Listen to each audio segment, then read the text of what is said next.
Buongiorno, benvenuti al TG Sicilia, alle principali notizie. Non si ferma la protesta degli agricoltori siciliani. Questa mattina lungo corteo di trattori sulla statale che collega Agrigento con Palermo. Dopo lo stupro di gruppo di Catania, reagire con fatti concreti. La violenza sui minori è in aumento. Al TG Sicilia la denuncia di Don Fortunato Di Noto, presidente di Meter. Nel pomeriggio sit-in delle donne davanti alla prefettura. Dopo Sant'Agata, c'era e traffico nelle strade catanesi, uomini e mezzi in azione in via Etnea e via Caronda, dove più alto è il rischio di scivolare. Con 40 ore di diretta per la festa, Antenna Sicilia e Telecolor si affermano intanto come le emittenti più viste a livello regionale. Numeri altissimi anche per lo streaming della Sicilia Web. Sta meglio la bimba di 8 anni ustionata a scuola a Vittoria e ricoverata in terapia intensiva al Canizzaro di Catania. La famiglia ha presentato denuncia. Prove tecniche di unità tra le opposizioni al centrodestra in Sicilia.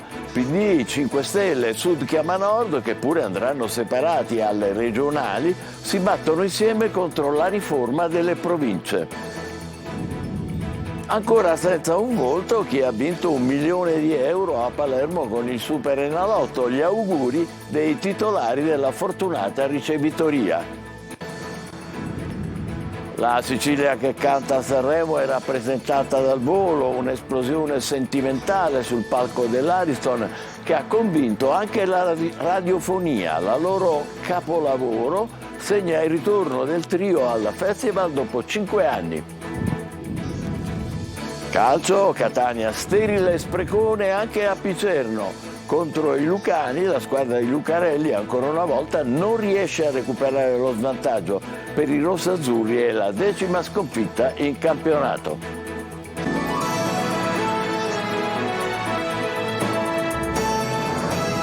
Bentrovati, continua senza tregua la protesta degli agricoltori siciliani. Questa mattina nuovo presidio al bivio Tumarrano della statale 189 che collega Agrigento con Palermo. In marcia un lungo e rombante corteo di trattori. Davide Sardo.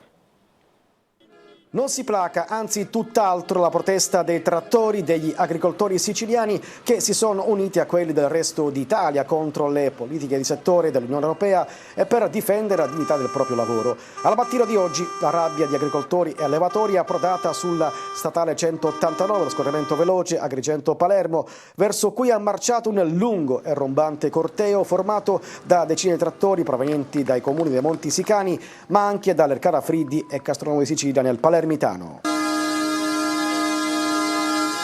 Poi la sosta ed il presidio permanente al bivio Tumarrano nei pressi degli ingressi per San Giovanni Gemini e Cammarata.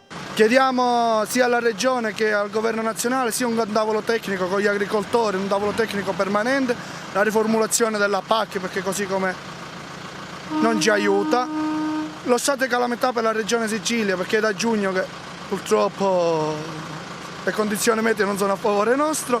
In queste comunità piccole le aziende agricole sono il sostegno dell'economia, quindi devono capire che se moriamo noi muore un'economia. Siamo molto delusi di questo Stato che ci ha portato a questo punto. Noi facciamo tanti sacrifici, siamo qua a protestare per il bene di tutti noi e il bene dei nostri figli. Inevitabile il ritardo, se non lo stop al transito lungo la 189 verso i capoluoghi dell'isola come Palermo e Agrigento. I disagi alla circolazione stradale non sono mancati. Sul posto hanno vigilato carabinieri, polizia, guardia di finanza e vigili urbani. Lo stupro di gruppo a Catania, la giovanissima vittima chiede giustizia e non vendetta. La denuncia di Don Di Noto dell'associazione Meter alla TG Sicilia. Sempre più minori violentati. Basta con i convegni, servono azioni concrete. Giusy Lazzara. L'orrore per lo stupro di gruppo a Catania. La giovanissima ragazza, appena 13 anni, ha raccontato tutto ai magistrati e nonostante lo smarrimento ha detto di voler giustizia e non vendetta. La sua testimonianza non resta inascoltata, dice Don Fortunato Di Noto, presidente di Meter, da sempre vicino ai minori abusati. Supereroe, Chiamiamola così, ecco, una ragazza che è stata capace di poter accogliere il dramma, ma non prende i fucili o le forche o puntare il dito su una cosa che lei ha subito. E questa è una grande maturità che io spero debba essere accompagnata, sostenuta sempre. Non lasciamo sola questa ragazzina.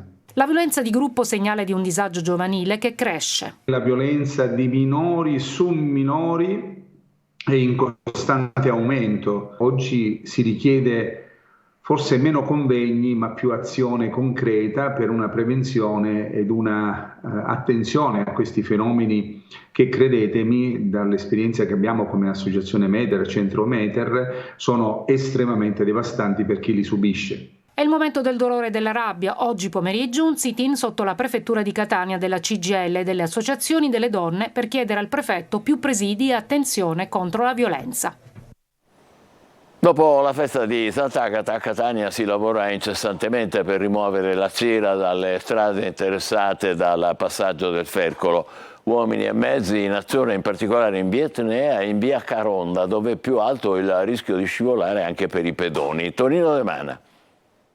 Da un lato Sant'Agata e le sue suggestioni, dall'altro la cera e il traffico impazzito, per non parlare delle strade scivolose che richiedono prudenza e attenzione anche e soprattutto a piedi. Per tradizione, nelle ore successive alla festa, scatta il piano per rimuovere tonnellate di cera da via Etnea e via Caronda. Si lavora incessantemente dal rientro della Santa in cattedrale per ripulire le strade, in particolare nel perimetro di piazza Cavour. Operai e squadre specializzate con ogni mezzo si alternano con turni H24. Si tratta di operazioni delicate che richiedono trattamenti dall'idrogetto al cannello, dalla spazzatrice alla ramazza. A seguire in prima persona le operazioni c'è il direttore dell'8 centro di Gema, Fabrizio Patania. Quest'anno abbiamo registrato, visto il numero di presenze, una notevole quantità di cera a terra in tutto il percorso, in particolare in via Caronda e piazza Cavour.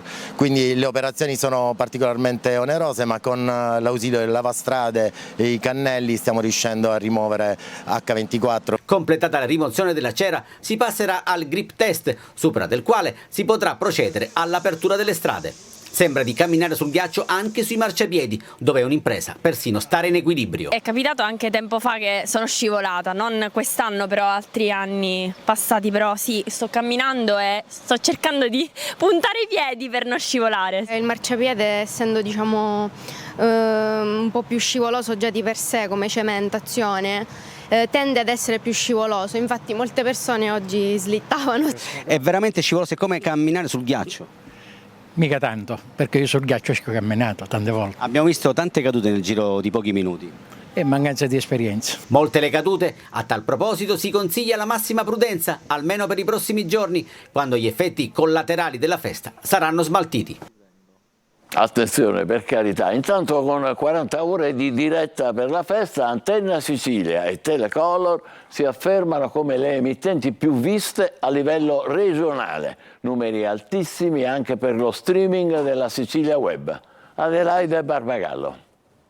Le reliquie di Sant'Agata sono tornate nella cameretta che le custodisce in cattedrale a Catania. I grandi festeggiamenti di febbraio in onore della patrona si sono conclusi. Giorni intensi segnati dalle lunghe processioni che hanno visto la partecipazione di migliaia di devoti e dallo straordinario impegno di Antenna Sicilia e Telecolor per consentire ai telespettatori di poter seguire da casa. Oltre 40 ore di dirette televisive e una macchina organizzativa che ha visto in campo decine di giornalisti, collaboratori, operatori di ripresa, registi, tecnici e amministrativi. L'impegno e la professionalità di ciascuno sono stati premiati con ascolti da record anche quest'anno. Antenna Sicilia e Telecolor sono state le due emittenti più viste in assoluto a livello regionale. Numeri altissimi ha registrato anche lo streaming della Sicilia Web, che ha consentito la visione nel mondo della festa di Sant'Agata. Tantissimi messaggi e le attestazioni di stima ricevuti sui nostri social. Il successo riscontrato e ottenuto ci riempie di orgoglio, ci sprona a fare sempre meglio. Grazie per averci premiato, grazie per il vostro affetto, grazie per aver compreso la professionalità e gli eccezionali mezzi che abbiamo messo in campo. Un ringraziamento va anche ai molteplici partner commerciali che hanno creduto nel progetto Devoti Tutti e che hanno manifestato soddisfazione per gli importanti e immediati riscontri ottenuti. Grazie anche dal nostro telegiornale. Sta meglio la bimba di 8 anni ustionata nella scuola primaria Foderà a Vittoria il 30 gennaio. La piccola è ancora ricoverata in terapia intensiva al centro grandi ustioni del Canizzaro di Catania e intanto la famiglia ha presentato denuncia. Emanuela Corsi. Sono stabili le condizioni della bambina di 8 anni ustionata nella scuola primaria del plesso Foderà a Vittoria, nel Ragusano, lo scorso 30 gennaio, quando dalla valvola di un termosifone è uscita dell'acqua ad alta temperatura che l'ha colpita alle gambe e ai glutei. La piccola, che ha riportato ustioni di secondo grado, si trova ricoverata nella terapia intensiva del centro grandi ustioni dell'ospedale Cannizzaro di Catania. Le ustioni sono di secondo grado intermedio agli arti inferiori e quindi viene seguita sia dal punto di vista della terapia infusionale che viene prevista in questi casi, sia con delle medicazioni che noi facciamo in anestesia generale per ridurre al massimo il dolore delle prestazioni. La bambina psicologicamente come sta? Allora, le ripeto, l'infortunio è sempre un evento traumatico. Aggiunga però comunque che noi nel nostro centro, noi insieme al bambino abbiamo ricoverato la madre e quindi lei è assistita H24 dalla mamma e quindi sicuramente da questo punto di vista la presenza della mamma sicuramente rasserena molto. I genitori della piccola intanto hanno presentato una denuncia querela alla Procura della Repubblica del Tribunale di Ragusa per chiedere chiarezze e per ricostruire l'esatta dinamica di quanto è accaduto a scuola. I legali hanno richiesto anche la documentazione sulla condizione e sulla manutenzione degli impianti termici. Sull'episodio sono in corso le indagini dei carabinieri. Attualità politica, prove tecniche di unità fra le opposizioni al governo di centrodestra in Sicilia. PD, 5 Stelle e Sud Chiama Nord, che pure andranno separati alle urne per le europee a giugno, sono unite contro la riforma delle province. Manlio Viola. Uniti contro la riforma delle province, ma separati alle urne a giugno. Le opposizioni si incontrano in Sicilia per dar vita a un fronte comune in vista della battaglia che animerà ulteriormente la discussione in aula a Sala d'Ercole sulla riforma delle province, già cominciata ieri. Sono prove generali per ritrovare l'unità del Movimento 5 Stelle con PD e Sud Chiama Nord di Cateno De Luca. Per assurdo l'unità delle opposizioni si trova grazie alla decisione di andare invece separati alle urne. Sarà battaglia dunque contro la riforma delle province che la maggioranza sta discutendo in aula. Le opposizioni annunciano la richiesta di voto segreto ad ogni emendamento fondamentale. Un atteggiamento ostruzionistico ma che tende anche a far emergere le tensioni fra Fratelli d'Italia e gli altri alleati del centrodestra. La riforma, secondo PD, 5 Stelle e uomini di De Luca, è soltanto un poltronificio. La rinascita delle province non verrebbe realizzata nell'interesse dei servizi ai cittadini. Ma la vera battaglia è sull'intenzione del centrodestra di andare alle urne per le nuove province contemporaneamente alle elezioni europee di giugno. Questo favorirebbe i partiti nazionali a discapito delle formazioni locali. Così Sud Chiama Nord scende a fianco di PD e 5 Stelle che, andando separati al voto fra di loro, vedono in questo election day un pericolo, così come gli uomini di De Luca. Ho detto più volte ai colleghi di 5 Stelle e del PD che bisogna far dimenticare ai siciliani quello che è successo alla vigilia delle elezioni del 2022, le elezioni regionali, che dopo le primarie purtroppo poi hanno litigato e sono andati separati. Questo significa che noi dobbiamo, molto tempo prima di questa scadenza, dimostrare che abbiamo la capacità di fare amalgama, di fare progetto e far dimenticare anche questi incidenti di percorso che ovviamente minano alla credibilità di ciascuno di noi. Situazione comunque in evoluzione, visto che già ieri per 2 volte il percorso della legge si è fermato. La maggioranza punta comunque ad approvare la contestata riforma entro venerdì. Una sala a controllo vigilerà su Gela. Telecamere di nuova generazione, attive 24 ore su 24, sulle 93 aree della città considerate a forte rischio. Serie Italia. Un controllo totale di tutti i quartieri cittadini attraverso 2 sale operative presso il commissariato di polizia e il comando dei carabinieri, con 93 punti considerati a forte rischio, videosorvegliati e in registrazione 24 ore su 24 mediante 26 telecamere di ultima generazione. Gela torna a essere una città videosorvegliata non solo sui cartelli stradali ma nella realtà. Questa mattina infatti presso il commissariato di Via Zucchetto è stato ufficialmente inaugurato il servizio di telecontrollo cittadino da remoto, una rete di sensori collegati tra di loro alle sale di controllo nei comandi delle forze di polizia, in grado di restituire in tempo reale immagini ad alta definizione di luoghi, strade e piazze, un'arma in più nella lotta al crimine messa a disposizione delle forze dell'ordine. Ha vinto la comunità, perché la comunità gelese può puntare su un servizio di tutela, sui servizi di prevenzione assai utili.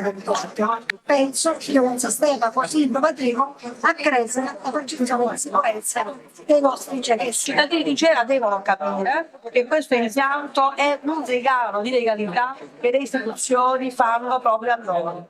L'impianto è stato realizzato con un investimento di 400.000 euro di fondi comunali. Nei prossimi mesi si aggiungeranno altri 250.000 euro del PON legalità del Ministero dell'Interno, che implementeranno ulteriormente i varchi videosorvegliati e consentiranno la realizzazione di una terza sala di controllo presso il comando della Polizia Municipale. La nuova videosorveglianza dovrebbe essere una delle soluzioni principali per cercare di ridurre danneggiamenti e fatti che ancora oggi incidono sulla sicurezza del territorio.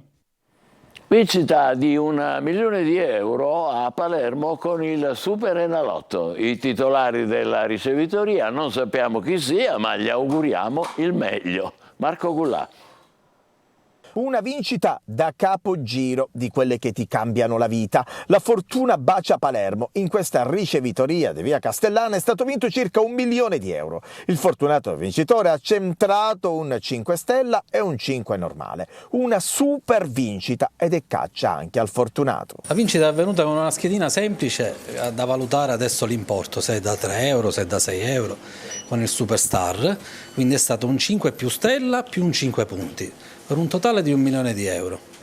E caccia adesso al fortunato, come sempre. Ma sicuramente, magari per qualche giorno si farà sentire, per adesso ci ha mandato solo messaggi di ringraziamento. Nel quartiere non si parla d'altro, chi ha vinto, ma al momento nulla trapela. Qua vengono molte persone a giocare e quindi noi non abbiamo neanche idea di chi sarebbe potuto venire a fare sta giocata. Però di solito vengono tranquillamente, giocano, vincono, rivengono di nuovo, si sparge la voce e qua abbiamo abbastanza clientela molto assidua a giocare. Magari è ancora una schedina fortunata, chi lo sa. Speriamo, dai. Auguriamo il meglio sempre a tutti. Non c'è dubbio. La Sicilia che canta a Sanremo è rappresentata dal Volo. La loro capolavoro è un'esplosione di sentimento in pieno stile sanremese, ma le radio sembrano pronte ad accogliere il brano nella loro programmazione. Laura Curella. Vedete il lungomare di Sanremo alle nostre spalle. Non posso parlare perché mi bippano tutto. Siamo tornati al Festival di Sanremo dopo 5 anni dall'ultima partecipazione, con un nuovo brano, seguirà un nuovo disco di inediti e poi un tour quest'estate, quindi ne vedremo delle belle. Si manifesta come di sicuro successo, è pronto ad essere accolto anche dalla radiofonia che in passato era stata scettica nei confronti del trio di tenori. Il loro pezzo è arrivato sicuramente potente, ha saputo convincere a dispetto delle critiche iniziali. Si sono un po' ringiovaniti in quello che è il tipo di canzone e di interpretazione, fermo restando che Pietro continua ad avere quella sua impostazione lirica. Mi hanno sorpreso molto Ignazio e Gianluca per il modo molto più pop di cantare. La classifica parziale al momento non li premia, ma il percorso in questo festival, che ha saputo superare se stesso con un ascolto del 65,1% nella prima serata, è ancora lungo e chissà che questa canzone non assurga nel tempo a capolavoro di nome e di fatto.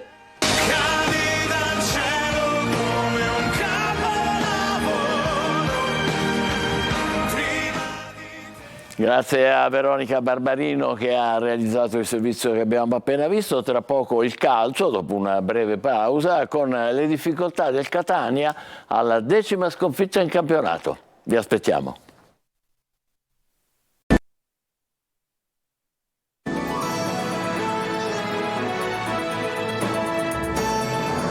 Ci di nuovo insieme con il calcio, mal di trasferta per il Catania che cade anche a Picerno. Per i rossazzurri è la 10ª sconfitta in campionato, squadra sotto la curva a rapporto dai tifosi. Tonino De Mana.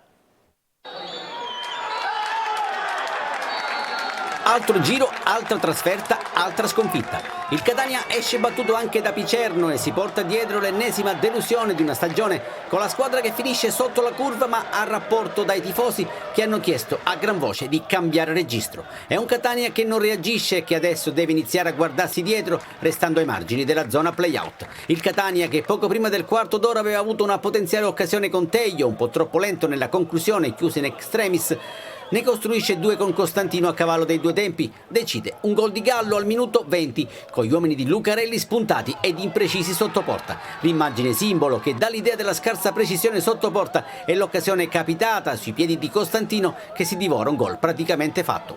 La sconfitta di Picerno, la 10ª in campionato, non è solo questo però, è frutto di mali antichi e nuovi, di una squadra ridotta all'osso in cui tanti elementi tesserati durante il mercato di riparazione non sono ancora pronti e in generale di una mentalità che non decolla, figlia inevitabilmente di risultati negativi. Nel finale, senza un gioco credibile e con tante idee confuse, ci prova un difensore, Castellini, che su punizione sfiora l'incrocio dei pali. Quindi abbiamo sbagliato qualcosa noi, rifletteremo su quel che ha sbagliato, non ci sono tante parole per descrivere questa partita. Abbiamo perso e dobbiamo rimboccarci le maniche e fare più punti possibili. Se non fai 3 passaggi di fila, diciamo che comunque qualcosa che non va, qualcosa c'è che non va. Ma non è colpa del mister, ma non è colpa nostra, ma dobbiamo riflettere su quello che dobbiamo fare e cercare di giocare con più serenità. L'ultima speranza è ora legata alla Coppa Italia, ma per salvare la stagione serve davvero altro. Ci fermiamo qui, appuntamento alle 20, grazie per essere stati con noi, buon pomeriggio.